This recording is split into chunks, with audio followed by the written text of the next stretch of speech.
This is the story of a man named Stanley. Stanley worked for a company in a big building where he was employee number 427. Employee number 427's job was simple. He sat at his desk in room 427 and he pushed buttons on a keyboard. Orders came to him through a monitor on his desk, telling him what buttons to push, how long to push them, and in what order. This is what employee 427 did every day of every month of every year. And although others might have considered it soul-rending, Stanley relished every moment that the orders came in, as though he had been made exactly for this job. And Stanley was happy. And then one day, something very peculiar happened. Something that would forever change Stanley.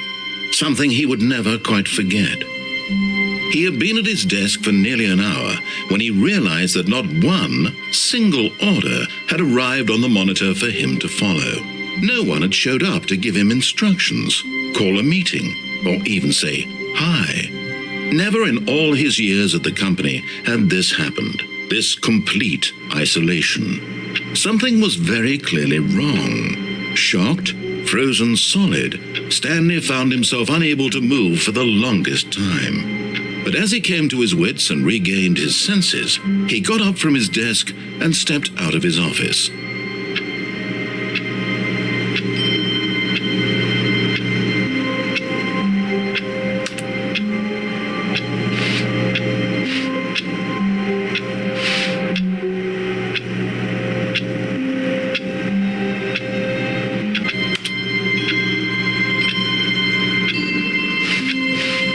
All of his co-workers were gone. What could it mean? Stanley decided to go to the meeting room. Perhaps he had simply missed a memo.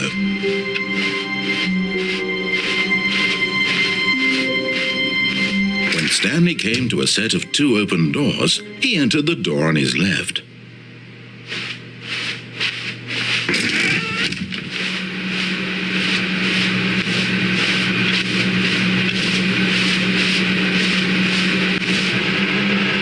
Yet there was not a single person here either. Feeling a wave of disbelief, Stanley decided to go up to his boss's office, hoping he might find an answer there.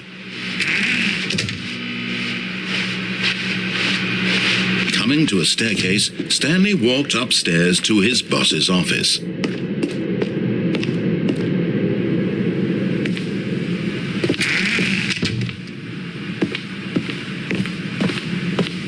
Stepping into his manager's office, Stanley was once again stunned to discover not an indication of any human life. Shocked, unraveled, Stanley wondered in disbelief who orchestrated this, what dark secret was being held from him. What he could not have known was that the keypad behind the boss's desk guarded the terrible truth that his boss had been keeping from him. And so the boss had assigned it an extra secret PIN number. 2845. But of course, Stanley couldn't possibly have known that. Yet incredibly, by simply pushing random buttons on the keypad, Stanley happened to input the correct code by sheer luck. Amazing. He stepped into the newly opened passageway.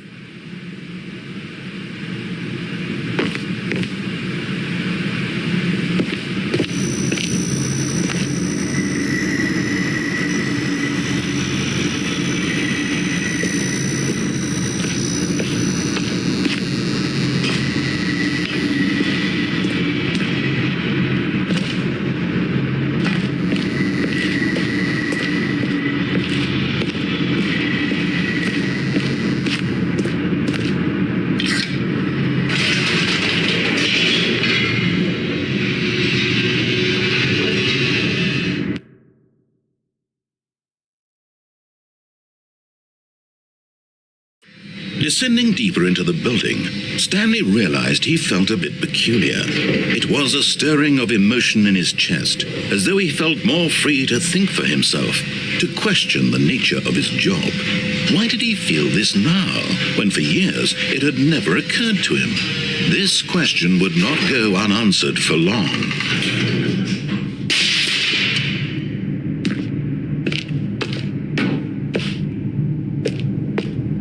Stanley walked straight ahead through the large door that read Mind Control Facility.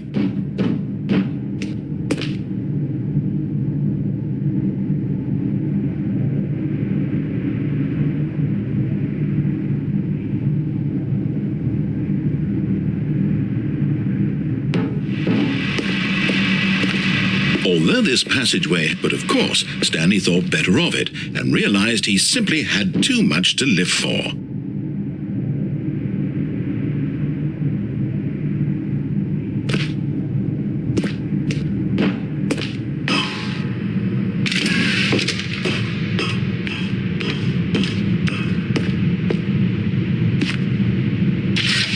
The lights rose on an enormous room packed with television screens. What horrible secret did this place hold? Stanley thought to himself. Did he have the strength to find out?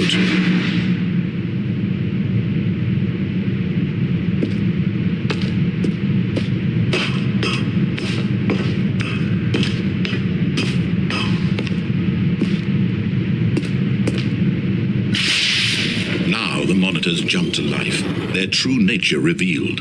Each bore the number of an employee in the building, Stanley's co-workers. The lives of so many individuals reduced to images on a screen, and Stanley, one of them, eternally monitored in this place where freedom meant nothing.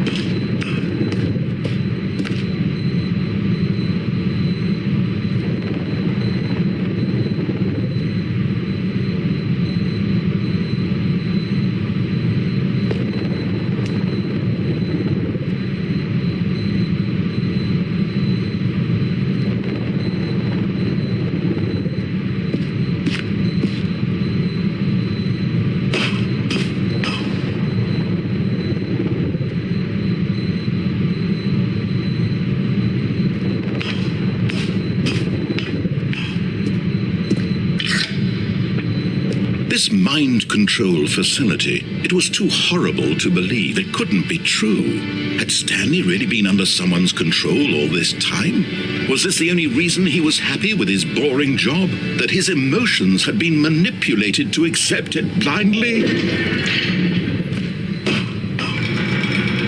No, he refused to believe it. He couldn't accept it. His own life in someone else's control? Never! It was unthinkable. Wasn't it? Was it even possible? Had he truly spent his entire life utterly blind to the world?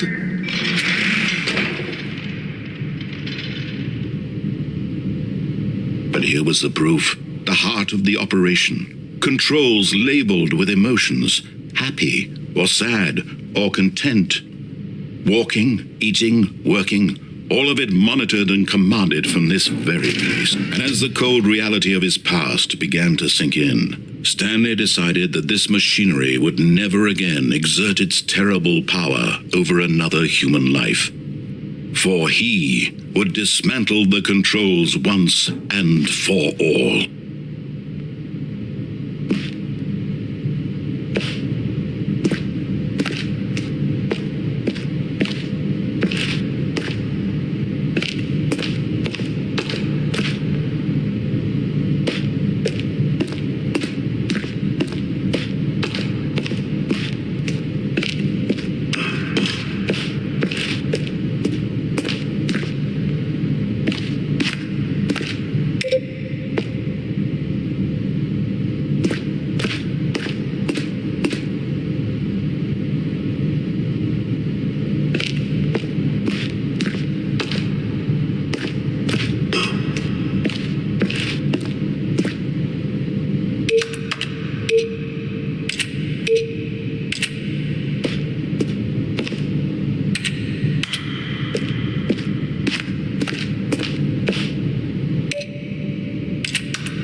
at last he found the source of the room's power, he knew it was his duty, his obligation, to put an end to this horrible place and to everything it stood for.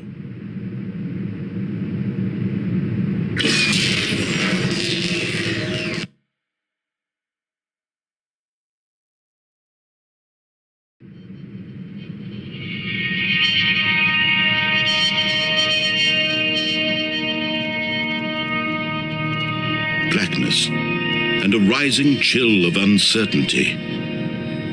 Was it over? Yes. He had won. He had defeated the machine, unshackled himself from someone else's command. Freedom was mere moments away. And yet, even as the immense door slowly opened, Stanley reflected on how many puzzles still lay unsolved. Where had his co-workers gone? How had he been freed from the machine's grasp? What other mysteries did this strange building hold? But as sunlight streamed into the chamber, he realized none of this mattered to him, for it was not knowledge or even power that he had been seeking, but happiness. Perhaps his goal had not been to understand, but to let go. No longer would anyone tell him where to go, what to do, or how to feel. Whatever life he lives, it will be his. And that was all he needed to know. It was perhaps the only thing worth knowing. Stanley stepped through the open door. Stanley felt the cool breeze upon his skin, the feeling of liberation, the immense possibility of the new path before him. This was exactly the way, right now, that things were meant to happen. And Stanley was happy.